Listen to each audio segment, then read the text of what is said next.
Cattle, cows, the bovine, known to be an important animal across America's farmland.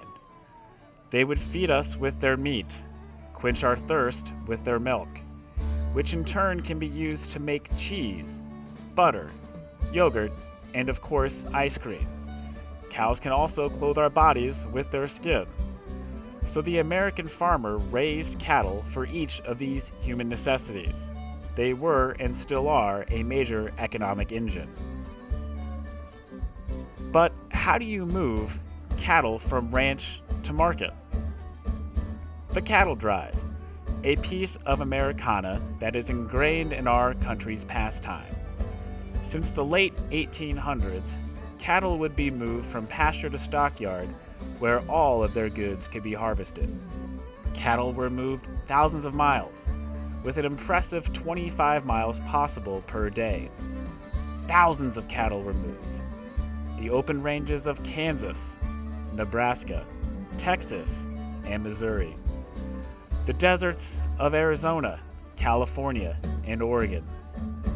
The drive, all in hope of secure movement from ranch to market, where cattle would be sold, butchered, or skinned.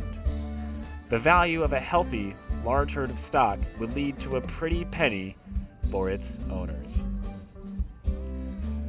Who leads these cows for miles and miles? The cowboy. The cowboy, armed with his legendary hat and his Wrangling lasso, managed to move the herd across the countryside.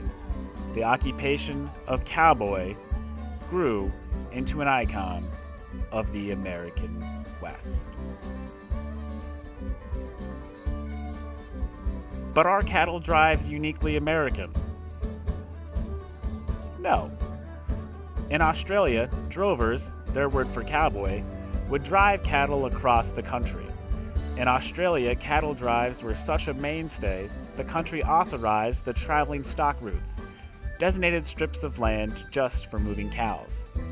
But even with such legalized ground travel, Australia's cattle drives, like those in the US, faded away with the introduction of the train. So even though this Americana isn't uniquely American, it is important to take note of one of our celebrated pastimes and their icons bringing in the herd. The open range is still open, and cattle still roam free, driving America's and the world's economy.